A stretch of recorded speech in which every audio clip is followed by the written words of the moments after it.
ಮಣ್ಣಿನ ಮಕ್ಕಳು versus ಅನ್ನದಾತರು. HDK ನಾಟಕ ಬಟಾಬೈಲು. ರಾಜಕೀಯಕ್ಕಾಗಿ ರೈತರ ಬಳಕೆ.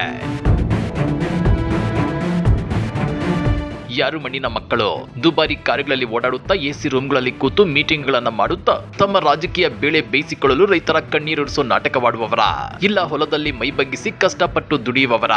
ನೈಸ್ ಯೋಜನೆ ಮತ್ತು ಬಿಡದಿ ಟೌನ್ಶಿಪ್ ವಿಚಾರದಲ್ಲಿ ರಾಜಕಾರಣಿಗಳ ಡೋಂಗಿ ನಡೆ ಇದೀಗ ಬಟಾಬೈಲಾಗಿದೆ. ಹಾಗಾದ್ರೆ ಕುಮಾರಣ್ಣ ಮತ್ತು HD ದೇವೇಗೌಡರು ಮಾಡ್ತಿರೋದು ಪಕ್ಕಾ ಪಾಲಿಟಿಕ್ಸಾ? ತಮ್ಮ ರಾಜಕೀಯಕ್ಕಾಗಿ ರೈತರನ್ನ ಬಳಸಿಕೊಳ್ತಿದ್ದಾರಾ? ಆ ಕುರಿತ ಇನ್ಸೈಡ್ ಮಾಹಿತಿಯನ್ನ ಬಿಚ್ಚಿಡ್ತೇವೆ. ಆದ್ರೆ ಅದಕ್ಕಿಂತ ಮೊದಲು ಹಲೋ ಕನ್ನಡ ಯೂಟ್ಯೂಬ್ ಚಾನಲ್ ಅನ್ನ ಸಬ್ಸ್ಕ್ರೈಬ್ ಮಾಡ್ಕೊಳ್ಳಿ. ಹಾಗೇನೇ ಪಕ್ಕದಲ್ಲಿರೋ ಬೆಲ್ ಬಟನ್ ಅನ್ನು ಪ್ರೆಸ್ ಮಾಡಿ. ನೀವು ಬೆಂಗಳೂರಲ್ಲಿದ್ದೀರಾ ಅಥವಾ ಬೆಂಗಳೂರಿಗೆ ಆಗಾಗ ಬರ್ತಿರ್ತೀರಾ ಅಂದ್ರೆ ಖಂಡಿತ ಒಮ್ಮೆಯಾದ್ರೂ ನೈಸ್ ರೋಡ್ ಅಲ್ಲಿ ಟ್ರಾವೆಲ್ ಮಾಡಿರ್ತೀರಲ್ವಾ? ಟ್ರಾಫಿಕ್ ಇಲ್ಲದೆ ಬೇಗ ತಲುಪಬಹುದು ಅಂತ ಖುಷಿಯಿಂದ ಟೋಲ್ ಕಟ್ಟಿ ಮುಂದೆ ಹೋಗ್ತೇವೆ. ಆದ್ರೆ ಆ ನೈಸ್ ರೋಡ್ ಹಿಂದೆ ಎಷ್ಟು ನೈಸ್ ಇಲ್ಲದ ದೊಡ್ಡ ಮಟ್ಟದ ಡರ್ಟಿ ಪಾಲಿಟಿಕ್ಸ್ ನಡೀತಿದೆ ಅನ್ನೋದು ನಿಮಗೆ ಗೊತ್ತಾ? ಇತ್ತೀಚೆಗೆ ಕೇಂದ್ರ ಸಚಿವ HD ಕುಮಾರಸ್ವಾಮಿ ಅವರು CM DK ಶಿವಕುಮಾರ್ ಅವರಿಗೆ ಸುದೀರ್ಘವಾದ ಒಂದು ಲೆಟರ್ ಬರೆದಿದ್ದಾರೆ. ನೈಸ್ ಯೋಜನೆಯಲ್ಲಿ ಸಿಕ್ಕಾಪಟ್ಟೆ ಅಕ್ರಮ ನಡೆದಿದೆ. ಅಕ್ರಮ ಟೋಲ್ ವಸೂಲಿ ತಡೆದು ಇಡೀ ಯೋಜನೆಯನ್ನ ಸರ್ಕಾರ ತನ್ನ ವಶಕ್ಕೆ ತಗೋಬೇಕು ಅಂತ ಗಂಭೀರವಾಗಿ ಆಗ್ರಹಿಸಿದ್ದಾರೆ. ಅಷ್ಟೇ ಅಲ್ಲ, ಹೈಕೋರ್ಟ್ ನ ಒಂದು ಮಾತು ನೈಸ್ ಯೋಜನೆ ರಾಜ್ಯದ ಅತಿದೊಡ್ಡ ಹಗರಣಗಳಲ್ಲಿ ಒಂದಾಗಿ ಕಾಣುತ್ತಿದೆ ಅನ್ನೋದನ್ನೇ ತಮ್ಮ ಮುಖ್ಯ ಅಸ್ತ್ರವಾಗಿ ಮಾಡಿಕೊಂಡಿದ್ದಾರೆ. ಬಿಜೆಪಿ ನಾಯಕರಾದ ಬಸವರಾಜ ಬೊಮ್ಮಾಯಿ ಮತ್ತು R ಅಶೋಕ್ ಕೂಡ ಇದಕ್ಕೆ ಫುಲ್ ಸಪೋರ್ಟ್ ಕೊಟ್ಟಿದ್ದಾರೆ. ಆದ್ರೆ ಇದಕ್ಕೆ DK ಶಿವಕುಮಾರ್ ಏನ್ ಹೇಳಿದ್ದಾರೆ ಗೊತ್ತಾ? ಕಾನೂನು ಏನ್ ಹೇಳುತ್ತೋ ಹಾಗೆ ನಡೆದುಕೊಳ್ತೀವಿ ಅಂತ ಸಿಂಪಲ್ ಆಗಿ ಮುಗಿಸಿದ್ದಾರೆ. ಇಲ್ಲಿ ಮೇಲ್ನೋಟಕ್ಕೆ ಕುಮಾರಸ್ವಾಮಿ ಅವರು ರೈತರ ಪರವಾಗಿ ಹೋರಾಡ್ತಿರೋ ತರ ಕಾಣಿಸ್ತಿದೆ. ಆದ್ರೆ ಸ್ವಲ್ಪ ಫ್ಲಾಶ್ ಬ್ಯಾಕ್ ಗೆ ಹೋಗಿ ನೋಡಿದ್ರೆ ಕತೆ ಬೇರೆನೇ ಇದೆ. ಇವತ್ತಿನ ವಿಡಿಯೋದಲ್ಲಿ ಈ ನೈಸ್ ಯೋಜನೆಯ 30 ವರ್ಷಗಳ ಹಿಸ್ಟರಿ, ಕಾಂಗ್ರೆಸ್ BJP JDS 3 ಪಕ್ಷಗಳ ರಿಯಲ್ ಗೇಮ್ ಮತ್ತೆ ಭೂಮಿ ಕಳೆದುಕೊಂಡು ಬೀದಿಗೆ ಬಿದ್ದ ರೈತರ ಕಣ್ಣೀರನ ಕಥೆಯನ್ನ ವಿವರವಾಗಿ ತಿಳಿದುಕೊಳ್ಳೋಣ. ವಿಡಿಯೋ ತುಂಬಾ ಇಂಟ್ರೆಸ್ಟಿಂಗ್ ಆಗಿದೆ, ಎಲ್ಲೂ ಸ್ಕಿಪ್ ಮಾಡದೆ ಕೊನೆವರೆಗೂ ನೋಡಿ. ಅದು 1996 ಬೆಂಗಳೂರು ಮೈಸೂರು ನಡುವೆ ಇನ್ಫ್ರಾಸ್ಟ್ರಕ್ಚರ್ ಕಾರಿಡಾರ್ ಮಾಡಬೇಕು ಅಂತ ಈ ನೈಸ್ ಯೋಜನೆಗೆ ಅಡಿಗಲ್ಲು ಬಿತ್ತು. ಆಗ ರಾಜ್ಯದ ಮುಖ್ಯಮಂತ್ರಿಯಾಗಿದ್ದವರು ನಮ್ಮ ಮಾಜಿ ಪ್ರಧಾನಿ ದೇವೇಗೌಡರು. ಯೋಜನೆಯ ಒಪ್ಪಂದಕ್ಕೆ ಸಹಿ ಹಾಕಿದ್ದೆ ದೇವೇಗೌಡರು. ಆದ್ರೆ ಅದು ರಿಯಲ್ ಆಗಿ ಕೆಲಸ ಶುರು ಮಾಡುವಷ್ಟರಲ್ಲಿ ದೇವೇಗೌಡರು ದೇಶದ ಪ್ರಧಾನಿಯಾಗಿ ದೆಹಲಿಗೆ ಹೋದ್ರು. ಇತ್ತ ಕರ್ನಾಟಕದಲ್ಲಿ JH ಪಾಟೀಲ್ರು CM ಆದ್ರು. ಆಗ ಎಂಟ್ರಿ ಕೊಟ್ಟಿದ್ದೆ ಈ ಅಶೋಕ್ ಕೇಣಿ. ಜಾತಿ ಲೆಕ್ಕಾಚಾರ, ಪ್ರಭಾವಿ ನಾಯಕರ ಸಂಪರ್ಕ, IAS ಅಧಿಕಾರಿಗಳ ಸಪೋರ್ಟ್, ಹೀಗೆ ಅಶೋಕ್ ಕೇಣಿ CM ಪಟೇಲರಿಗೆ ಹತ್ತಿರವಾದ್ರು. ಆಗಿನ ಚೀಫ್ ಸೆಕ್ರೆಟರಿ BS ಪಾಟೀಲ್ ಅವರು ಕೇಣಿಗೆ ದೊಡ್ಡ ಮಾರ್ಗದರ್ಶಕರಾದ್ರು. ಅಲ್ಲಿಂದ ಶುರುವಾಯ್ತು ನೋಡಿ ರಿಯಲ್ ಮ್ಯಾಜಿಕ್. ಸಾಮಾನ್ಯವಾಗಿ ಉದ್ಯಮಿಗಳು ತಮ್ಮ ಹಣ ಹಾಕಿ ಬಿಸ್ನೆಸ್ ಮಾಡ್ತಾರೆ. ಆದ್ರೆ ಇಲ್ಲೇನಾಯ್ತು? ಸರ್ಕಾರದಿಂದ ಜನರಿಂದ ಸಿಕ್ಕ ಜಮೀನನ್ನೇ ತಗೊಂಡು ಅದನ್ನೇ ಬ್ಯಾಂಕಿಗೆ ಅಡವಿಟ್ಟು ಅದರಿಂದ ಬಂದ ಸಾಲದ ಹಣದಿಂದ ರಸ್ತೆ ಸಿದ್ಧಪಡಿಸಿದ್ರು. ಆಮೇಲೆ ಸಾರ್ವಜನಿಕರಿಂದ ಟೋಲ್ ವಸೂಲಿ ಮಾಡಲು ಶುರು ಮಾಡಿದ್ರು. ಇದು ಇಷ್ಟಕ್ಕೆ ನಿಲ್ಲಲಿಲ್ಲ. ಗಣಿಗಾರಿಕೆ, ರಿಯಲ್ ಎಸ್ಟೇಟ್ ವ್ಯವಹಾರಕ್ಕೆ ಇಳಿದ್ರು. ಯಾರಾದ್ರೂ ಅಕ್ರಮದ ವಿರುದ್ಧ ಧ್ವನಿ ಎತ್ತಿದ್ರೆ ಅವರಿಗೆ ಕೊಸರು ಕೊಟ್ಟು ಕ್ರಿಕೆಟ್ ಪಂದ್ಯಗಳು, ಸಿನಿಮಾ ಶೋಕಿಗಳಿಗೆ ಕೋಟಿ ಕೋಟಿ ಹಣ ಸುರಿಯುತ್ತಾ ಪ್ರಭಾವಿ ಉದ್ಯಮಿಯಾಗಿ ಬೆಳೆದು ನಿಂತರು. ಕೊನೆಗೆ ತಮ್ಮ ಅಕ್ರಮಗಳನ್ನ ಮುಚ್ಚಿಕೊಳ್ಳೋಕೆ ರಾಜಕೀಯಕ್ಕೆ ಧುಮುಕಿ ಕಾಂಗ್ರೆಸ್ ಸೇರಿ ಶಾಸಕರು ಆಗ್ಬಿಟ್ರು. ನೋಡಿದ್ರಾ ಪ್ಲಾನ್ ಎಷ್ಟ್ ನೈಸ್ ಆಗಿದೆ ಅಂತ? ಈಗ ನೀವು ಕೇಳಬಹುದು, ಬಾಸ್ ಇಷ್ಟೆಲ್ಲ ಅಕ್ರಮ ನಡೀತಿರುವಾಗ ಯಾರು ಕೋರ್ಟ್ಗೆ ಹೋಗ್ಲಿಲ್ವಾ, ತನಿಖೆ ಆಗ್ಲಿಲ್ವಾ ಅಂತ. ಖಂಡಿತ ಆಗಿದೆ.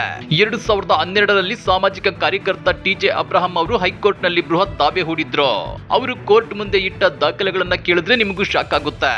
ಈ ಹಗರಣದಲ್ಲಿ ರಾಜ್ಯದ ಬರೋಬ್ಬರಿ 103 ರಾಜಕಾರಣಿಗಳು ಮತ್ತು 57 IAS ಅಧಿಕಾರಿಗಳು ಶಾಮೀಲಾಗಿದ್ದಾರೆ ಅಂತ ಸಾಕ್ಷಿ ಸಮೇತ ಇಟ್ಟಿದ್ರು.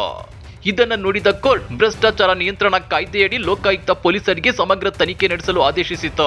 ಇತ್ತ ಜಮೀನು ಕಳೆದುಕೊಂಡು ಪರಿಹಾರ ಸಿಗದ ರೈತರು ವಿವಿಧ ಕೋರ್ಟ್ಗಳಲ್ಲಿ ಬರೋಬ್ಬರಿ 374 ಭೂವಾಜ್ಯ ಪ್ರಕರಣಗಳನ್ನು ದಾಖಲಿಸಿದ್ರು.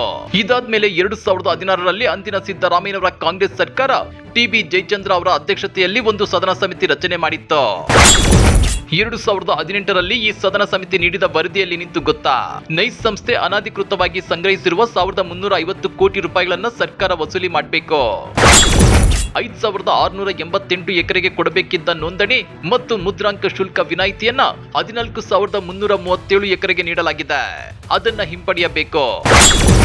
ನೈಸ್ ವಶದಲ್ಲಿರುವ ಜಮೀನಿನಲ್ಲಿ ಅಕ್ರಮ ಗಣಿಗಾರಿಕೆಗೆ ಉತ್ತೇಜನ ನೀಡಿ ಸರ್ಕಾರಕ್ಕೆ 250 ಕೋಟಿ ರೂಪಾಯಿ ನಷ್ಟ ಉಂಟು ಮಾಡಿದ್ದಾರೆ. ಅದನ್ನು ವಸೂಲಿ ಮಾಡಬೇಕು. ಈ ಇಡೀ ಅಕ್ರಮವನ್ನ CBI, ಜಾರಿ ನಿರ್ದೇಶನಾಲಯ ಅಥವಾ ಕೇಂದ್ರ ಜಾಗೃತ ಆಯೋಗಕ್ಕೆ ಒಪ್ಪಿಸಬೇಕು. ಸದನ ಸಮಿತಿ ಇಷ್ಟೆಲ್ಲ ತನಿಖೆ ಮಾಡಿ ರೆಡಿ ವರದಿ ಕೊಟ್ಟರು 2018ರಲ್ಲಾಗಲಿ ಅಥವಾ 2023ರಲ್ಲಾಗಲಿ ಮತ್ತೆ ಅಧಿಕಾರಕ್ಕೆ ಬಂದ ಮೇಲಾಗಲಿ ಸಿಎಂ ಸಿದ್ದರಾಮಯ್ಯನವರು ಯಾವುದೇ ಕಟ್ಟುನಿಟ್ಟಿನ ಕ್ರಮ ಕೈಗೊಳ್ಳಲೇ ಇಲ್ಲ. ಸ್ನೇಹಿತರೆ, ಈಗ ನಾವು ಇಂದಿನ ವಿಷಯಕ್ಕೆ ಬರೋಣ.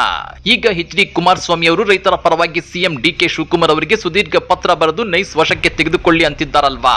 ಆದ್ರೆ ನಾವಿಲ್ಲಿ ಕೇಳಬೇಕಾದ ಸರಳ ಪ್ರಶ್ನೆ ಒಂದಿದೆ. ರಾಜ್ಯದಲ್ಲಿ 3 ವರ್ಷಗಳ ಹಿಂದೆ ಬಿಜೆಪಿ ಸರ್ಕಾರವಿತ್ತು. 8 ವರ್ಷಗಳ ಹಿಂದೆ ಖುದ್ದು ಎಚ್.ಡಿ. ಕುಮಾರಸ್ವಾಮಿ ಅವರೇ ಮುಖ್ಯಮಂತ್ರಿಯಾಗಿದ್ರು. ಕುಮಾರಸ್ವಾಮಿ ಅವರು ನಿಜವಾಗಿಯೂ ಮಣ್ಣಿನ ಮಗನಾಗಿದ್ದು ರೈತರ ಬಗ್ಗೆ ಅಷ್ಟೊಂದು ಕಾಳಜಿ ಇದ್ದಿದ್ರೆ ತಾವೇ ಸಿಎಂ ಆಗಿದ್ದಾಗ ಈ ನೈಸ್ ಅಕ್ರಮಕ್ಕೆ ಮುಕ್ತಿ ಹಾಡಬಹುದಿತ್ತಲ್ವೇ. ಅಷ್ಟೇ ಯಾಕೆ, ಜೆಡಿಎಸ್ ವರಿಷ್ಠ ಎಚ್.ಡಿ. ದೇವೇಗೌಡರು ತಮ್ಮ ಪಕ್ಷವನ್ನ ಕುಟುಂಬವನ್ನ ಪ್ರಧಾನಿ ನರೇಂದ್ರ ಮೋದಿ ಅವರ ಮಡಿಲಿಗೆ ಹಾಕಿ ಕೇಂದ್ರದಲ್ಲಿ ಪವರ್ಫುಲ್ ಆಗಿರುವ ಈ ಸಮಯದಲ್ಲಿ ಈ ಹಗರಣವನ್ನ ಸಿಬಿಐ ಅಥವಾ ಇಡಿ ತನಿಖೆಗೆ ಒಪ್ಪಿಸಿ ರೈತರಿಗೆ ಜಮೀನ್ ವಾಪಸ್ ಕೊಡಿಸಿ ತಮ್ಮ ಮೇಲಿರುವ ಕಳಂಕವನ್ನ ತಿಳಿದುಕೊಳ್ಳಬಹುದಿತ್ತಲ್ಲವೇ. ಇತ್ತೀಚೆಗೆ ಡಿ.ಕೆ. ಶಿವಕುಮಾರ್ ಅವರು ಬಿಡದಿ ಸುತ್ತಮುತ್ತ 7431 ಎಕರೆ ಭೂಮಿಯಲ್ಲಿ ಹೈಟೆಕ್ ಟೌನ್ಶಿಪ್ ಮಾಡ್ತೀವಿ ಅಂತ ಅನೌನ್ಸ್ ಮಾಡಿದ್ದಾರೆ. ಅದಕ್ಕೆ ಜಮೀನು ಕೊಡಲ್ಲ ಅಂತ ರೈತರು ಹೋರಾಟಕ್ಕೆ ಇಳಿದಿದ್ದಾರೆ. ಜೆಡಿಎಸ್ ಕೂಡ ಈ ರೈತರ ಪರ ಹೋರಾಟ ಮಾಡ್ತಿದೆ. ಇದೇ ಗ್ಯಾಪ್ ಅಲ್ಲಿ ಕುಮಾರಸ್ವಾಮಿ ಅವರು ಬಿಎಂಐಸಿ ಯೋಜನೆಯಲ್ಲಿ ಕೆಐಎಡಿಬಿ ಮೂಲಕ ನೈಸ್ ಸಂಸ್ಥೆಗೆ ನೀಡಿರುವ ಹೆಚ್ಚುವರಿ ಜಮೀನನ್ನ ಸರ್ಕಾರ ವಾಪಸ್ ತೆಗೆದುಕೊಳ್ಳಲಿ ಅಂತ ಹೇಳ್ತಾ ಡಿ.ಕೆ. ಶಿವಕುಮಾರ್ ಮತ್ತು ನೈಸ್ ಸಂಸ್ಥೆಯ ನಡುವಿನ ವ್ಯಾವಹಾರಿಕ ಲಿಂಕ್ ಅನ್ನ ಬಹಿರಂಗಪಡಿಸಲು ಹೊರಟಿದ್ದಾರೆ. ಇನ್ನೊಂದು ಇಂಟ್ರೆಸ್ಟಿಂಗ್ ವಿಷಯ ಏನಂದ್ರೆ, ರಾಜ್ಯಪಾಲ ತಾವರ್ ಚಂದ್ ಗೆಹ್ಲೋಟ್ ಅವರು ಕೂಡ ನೈಸ್ ಬಳಿ ಬಳಕೆಯಾಗದೆ ಉಳಿದಿರುವ 6757 ಎಕರೆ ಭೂಮಿಯನ್ನ ಹಿಂಪಡೆದು ಬಿಡದಿ ಟೌನ್ಶಿಪ್ಗೆ ಬಳಸಿ ಅಂತ ಸರ್ಕಾರಕ್ಕೆ ಸಲಹೆ ಕೊಟ್ಟಿದ್ದಾರೆ. ಅಂದ್ರೆ ಎಲ್ಲರಿಗೂ ನೈಸ್ ಯೋಜನೆ ಒಳಗಡೆ ಅಕ್ರಮ ನಡೆದಿದೆ ಅಂತ ಚೆನ್ನಾಗಿ ಗೊತ್ತಿದೆ. ಆದ್ರೆ ಕ್ರಮ ತೆಗೆದುಕೊಳ್ಳೋಕೆ ಮಾತ್ರ ಯಾರು ಮುಂದೆ ಬರ್ತಿಲ್ಲ. ಕೋಟಿ ಸಂಪಾದಿಸಿದ ಕೇಣಿ ದರಿದ್ರ ಬದುಕಿನಲ್ಲಿ ರೈತರು. ಇನ್ನ ಈ ಇಡೀ ರಾಜಕೀಯ ಆಟಗಳ ಮಧ್ಯೆ ನಿಜವಾಗಿಯೂ ಬಲಿಯಾಗಿದ್ಯಾರೋ?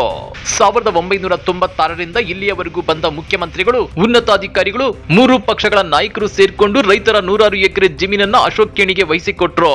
ಆತನನ್ನ ಸಾವಿರಾರು ಕೋಟಿಗಳ ಕುಬೇರನನ್ನಾಗಿ ಮಾಡಿದ್ರು. ರಾಜಕಾರಣಿಗಳು ತಮಗೆ ಸಿಕ್ಕಷ್ಟು ಅನುಕೂಲ ಪಡೆದುಕೊಂಡು ಕಣ್ಮುಚ್ಚಿ ಕುಳಿತರು.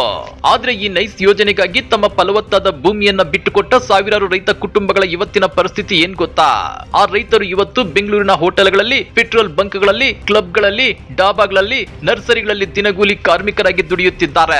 ಕೃಷಿ ಮಾಡಿಕೊಂಡು ನೆಮ್ಮದಿಯಾಗಿದ್ದವರು ಇವತ್ತು ದರಿದ್ರ ಬದುಕು ದುಡುತ್ತಿದ್ದಾರೆ.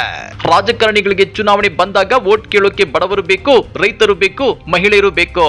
ಆದ್ರೆ ಪಕ್ಷವನ್ನ ನಡೆಸೋಕೆ, ಚುನಾವಣೆಗೆ ಕೋಟಿ ಫಂಡ್ ಕೊಡೋಕೆ ಅಶೋಕ್ ಕೇಣಿಯವರಂತ ಬಿಸಿನೆಸ್ ಮ್ಯಾನ್ ಗಳು ಬೇಕು. ಅಧಿಕಾರದಲ್ಲಿದ್ದಾಗ ತಮಗೇನು ಗೊತ್ತೇ ಇಲ್ವಂತೆ ಕಣ್ಣುರಿಸುವ ತಂತ್ರ ಮಾಡೋದು, ವಿರೋಧ ಪಕ್ಷಕ್ಕೆ ಹೋದಾಗ ಬೀದಿಗಿಳಿದು ರೈತರ ಪರ ಅಂತ ಡ್ರಾಮಾ ಮಾಡೋದು, ಇದೇ ನಮ್ಮ ನಾಯಕರ ನೈಸ್ ರಾಜಕಾರಣ. ಸ್ನೇಹಿತರೆ, ಇಡೀ ಕಥೆಯನ್ನ ಕೇಳಿದ್ರಲ್ವಾ? ಹಾಗಾದ್ರೆ ಕಳೆದ 30 ವರ್ಷಗಳಿಂದ ನಡೆದಿರುವ ಈ ನೈಸ್ ಯೋಜನೆಯ ಅಕ್ರಮದಲ್ಲಿ ನಿಮ್ಮ ಪ್ರಕಾರ ನಿಜವಾದ ತಪ್ಪಿತಸ್ಥರು ಯಾರು? ಒಪ್ಪಂದಕ್ಕೆ ಸಹಿ ಹಾಕಿ ಈಗ ಅಧಿಕಾರದಲ್ಲಿದ್ದಾಗ ತನಿಖೆ ಮಾಡಿಸದ ಜೆಡಿಎಸ್ ನಾಯಕರು, ಸದನ ಸಮಿತಿ ವರದಿ ಬಂದರೂ ಕ್ರಮ ಕೈಗೊಳ್ಳದ ಕಾಂಗ್ರೆಸ್ ಸರ್ಕಾರವೋ, ಅಥವಾ ಅಧಿಕಾರದಲ್ಲಿದ್ದಾಗ ಸುಮ್ಮನಿದ್ದು ಈಗ ಸಪೋರ್ಟ್ ಮಾಡ್ತಿರೋ ಬಿಜೆಪಿ ನಾಯಕರು? ರಾಜ್ಯ ಸರ್ಕಾರ ತಕ್ಷಣವೇ ಈ ಯೋಜನೆಯನ್ನ ವಶಕ್ಕೆ ಪಡೆದು ನೈಸ್ ಅಕ್ರಮದ ಜಮೀನನ್ನ ಹಿಂಪಡೆದು ರೈತರಿಗೆ ನ್ಯಾಯ ಒದಗಿಸಬೇಕಾ?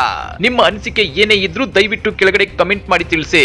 ವಿಡಿಯೋ ಇಷ್ಟವಾಗಿದ್ರೆ ಲೈಕ್ ಮಾಡಿ, ನಿಮ್ಮ ಫ್ರೆಂಡ್ಸ್ ಮತ್ತು ಫ್ಯಾಮಿಲಿ ಜೊತೆಗೂ ಶೇರ್ ಮಾಡಿ. ಇಂತಹ ಇನ್ನಷ್ಟು ಸತ್ಯ ಸಂಗತಿಗಳನ್ನ ತಿಳಿದುಕೊಳ್ಳಲು ನಮ್ಮ ಚಾನೆಲ್ಗೆ ಸಬ್ಸ್ಕ್ರೈಬ್ ಆಗೋದನ್ನ ಮರಿಬೇಡಿ. ಮತ್ತೆ ಮುಂದಿನ ವಿಡಿಯೋದಲ್ಲಿ ಸಿಗೋಣ. ಅಲ್ಲಿಯವರೆಗೂ ಟೇಕ್ ಕೇರ್, ಬಾಯ್.